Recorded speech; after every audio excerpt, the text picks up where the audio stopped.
સુરતમાં મોટી સંખ્યામાં પકડાયેલા નકલી તબીબ કૌભાંડ કેસને લઈને નવો જ ખુલાસો થયો છે. કૌભાંડનો મુખ્ય આરોપી રસેશ ગુજરાતી કોંગ્રેસ સાથે જોડાયેલો હોવાનું ખુલ્યું છે. 2019માં રસેશ ગુજરાતીની સુરત કોંગ્રેસના ડોક્ટર સેલના ચેરમેન તરીકે નિમણૂક કરાઈ હતી. કોંગ્રેસના તત્કાલીન પ્રદેશ પ્રમુખ અમિત ચાવડાએ નિમણૂક કરી હોવાનો પણ ખુલાસો થયો છે. તો રસેશ ગુજરાતીની નિમણૂકના દસ્તાવેજી પુરાવા પણ સામે આવ્યા. મહત્વનું છે કે રસેશ ગુજરાતીએ કેટલાક લોકોને તબીબ તરીકેની ખોટી ડિગ્રી આપી કૌભાંડ આચર્યું છે. રસેશ ગુજરાતીએ જેટલા તબીબોને નકલી ડિગ્રી આપી હતી એ તમામ આરોપીઓ કોઈને કોઈ જગ્યાએ દવાખાના ખોલીને લોકોના આરોગ્ય સાથે ચેડા કરતા હતા, જે તમામની પોલીસે ધરપકડ કરી છે. તો રસેશ ગુજરાતી કોંગ્રેસનો સભ્ય હોવાનું સામે આવ્યું છે. સુરતમાં કોંગ્રેસના ડોક્ટર સેલનો આ ચેરમેન હતો મુખ્ય આરોપી. તો દસ્તાવેજી પુરાવા સામે આવ્યા છે. તો કોંગ્રેસના તત્કાલીન પ્રદેશ પ્રમુખ અમિત ચાવડાએ તેની નિમણૂક કરી હતી. તો આ કૌભાંડને લઈને ખુલાસા થઈ રહ્યા છે. રસેશ ગુજરાતીની નિમણૂકના દસ્તાવેજી પુરાવા સામે આવ્યા. આજ મુદ્દે સંવાદદાતા ધ્રુવ સોમપુરા ફોન લાઈન પર. ધ્રુવ, સુરતમાં મોટી સંખ્યામાં પકડાયેલા જે નકલી તબીબ કૌભાંડ કેસને લઈને આ નવો જ ખુલાસો. કૌભાંડનો મુખ્ય આરોપી રસેશ ગુજરાતી કોંગ્રેસ સાથે જોડાયેલો હોવાનું ખુલ્યું છે. ધ્રુવ, સાચી વાત છે. આજે જે રીતે તપાસ થઈ અને સુરતના પાંડેસરા વિસ્તારમાંથી ખૂબ જ મોટું નકલી જે કહી શકાય ડોક્ટરનું કૌભાંડ સામે આવ્યું હતું, જેમાં એમબીબીએસના કૌભાંડમાં ઝડપાયેલા સૌથી મહત્વના એટલે કે મુખ્ય આરોપી એવા રસેશ ગુજરાતીને લઈને એક મહત્વના સમાચાર સામે આવ્યા છે કે જે રસેશ ગુજરાતી જે છે તે કોંગ્રેસના નેતા સાથે જોડાયો હોવાનું સામે આવ્યું છે. રસેશ ગુજરાતીની નિમણૂક જે છે તે વર્ષ 2019માં કોંગ્રેસ દ્વારા સુરતના ડોક્ટર સેલના ચેરમેન તરીકે કરવામાં આવી હોવાનું તેનો જે પત્ર છે તે પણ સામે આવ્યો છે. અને તે 2019થી કોંગ્રેસ સાથે જોડાયેલો હતો, ડોક્ટર સેલ સાથે જોડાયો હોવાનું હાલ જાણવા મળ્યું છે. ડોક્ટર જે છે તેમાં તેની જે નિમણૂક કરી હતી તે પણ ગુજરાતના ડોક્ટરના ચેરમેન જે કોંગ્રેસના જે છે હેમાંગ વસાવડા તેમના દ્વારા જ આ રસેશ ગુજરાતીને આ પદ સોંપવામાં આવ્યું હતું. અને હવે જયારે આખું સુરતની બોગસ ડોક્ટરોનું આખું મોટું નેટવર્ક ઝડપાયું છે, તેમાં મુખ્ય આરોપી મુખ્ય માસ્ટર માઇન્ડ જે છે તે આ રસેશ ગુજરાતી સામે આવ્યો છે.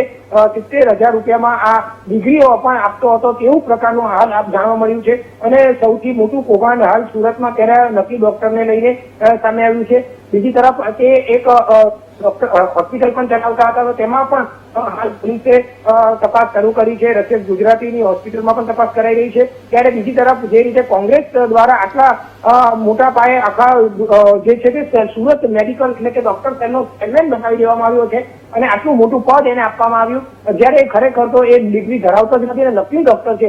2019થી આ નકલી ડોક્ટર હોવા છતાં તેને ડિગ્રી આપવામાં આવી, પદ આપવામાં આવ્યું છે. એટલે ખૂબ જ મોટી એ ભૂલ કહી શકાય કોંગ્રેસની, એક પ્રકારનું માનવામાં આવે છે. અને કોંગ્રેસનો આટલો મોટો નેતા તરીકે તેને આ ડિગ્રી બિલકુલ ધ્રુવ, સમગ્ર માહિતી સાથે જોડાવા બદલ આપનો આભાર. કોંગ્રેસ નેતા હેમાંગ વસાવડા આપણી સાથે ફોન લાઈન પર જોડાઈ ગયા છે. હેમાંગભાઈ, મુખ્ય આરોપી રસેશ ગુજરાતી સુરતમાં કોંગ્રેસનો કાર્યકર અને દસ્તાવેજી પુરાવા આ નકલી ડોક્ટર, અને એ પણ સામે આવ્યું છે કે તમે જ એની નિમણૂક કરી હતી ડોક્ટર સેલમાં. વાત સાવ સાચી છે. 2019માં મેં એને નિમણૂક આપી હતી. સ્થાનિક નેતાઓ, શહેર પ્રમુખ અને ઉપરના લેવલની મંજૂરી પછી નિમણૂક થતી હોય છે. 2019 સુધી એની સામે કોઈ પણ ક્રિમિનલ પ્રોસિડિંગ, એફઆઈઆર કે સાદી અરજી પણ હતી નહીં. એટલા માટે એ નિમણૂક ત્યારે થયેલી. 2021 પછી એ પાર્ટીમાંથી 2021 પછી નિષ્ક્રિય થઈ ગયા છે. પાર્ટીના પ્રાથમિક સભ્ય પદે પણ નથી રહ્યા. સક્રિય સભ્ય તો સવાલ જ નથી આવતો. મારો મોટો પ્રશ્ન એ છે, સાંભળો, કે 2002 થી આ પ્રવૃત્તિ ચાલતી હોવાનું ખાતું પોલીસ ખાતાએ કીધું છે. આ 2024 છે. તો ઠીક છે, 22 વર્ષ લગી ગુજરાત સરકાર, આરોગ્ય ખાતું અને સુરતના પોલીસ ખાતાએ શું કર્યું?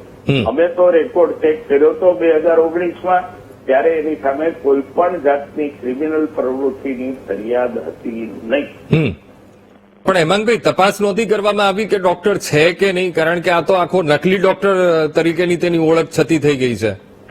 નહીં, જે તે વખતે તપાસ થઈ હતી એ પોતે નકલી ડોક્ટર છે કે નહીં એ પણ એક તપાસનો વિષય છે. પણ નકલી ડોક્ટર બનાવવાની ફેક્ટરી તો એને ચાલુ કરી જ છે, એમાં કોઈ વાત એમાં બે મત ન હોઈ શકે. મારી કડક માગણી છે, સખત શબ્દમાં માગણી છે કે ભારતીય ન્યાય સંહિતા, Indian medical association practising act 1955 અને આઈપીસી જો લાગતી હોય એ કલમો નીચે એની સામે કડકમાં કડક કાર્યવાહી થવી જોઈએ. અને જયારે કોર્ટમાં રજૂ થાય ત્યારે લાંબા ગાળાની સજાઓ પડે એ રાતના પેપરો પોલીસ ખાતાએ, સરકારે અને હર્ષભાઈ સંઘવીનો વિસ્તાર હોવાથી પોતે અંગત રસ લઈને આ કરવું જોઈએ. હેમાંગભાઈ, એવું નથી લાગતું કે જે નિયમો બનાવવામાં આવ્યા છે અને જે રીતે પક્ષમાં એને સ્થાન આપવામાં આવ્યું, એને ચેરમેન બનાવી દેવામાં આવ્યો મેડિકલ સેલનો, ડોક્ટર સેલનો, તો એવા કોઈ ધારાધોરણ નક્કી કરવાના જોઈએ એવું ના લાગ્યું કે ભાઈ ના એની ડિગ્રી છે કે નહીં, માત્ર ને માત્ર એનું ક્યાંય ક્રિમિનલ બેકગ્રાઉન્ડ તો નથી, એ જ ખાલી તપાસીને આપી દેવું એ કેટલું યોગ્ય? નહીં, ડિગ્રી જ્યાં સુધી ડિગ્રીની વાત છે ત્યાં લગી એ તપાસ થતી જ હોય છે.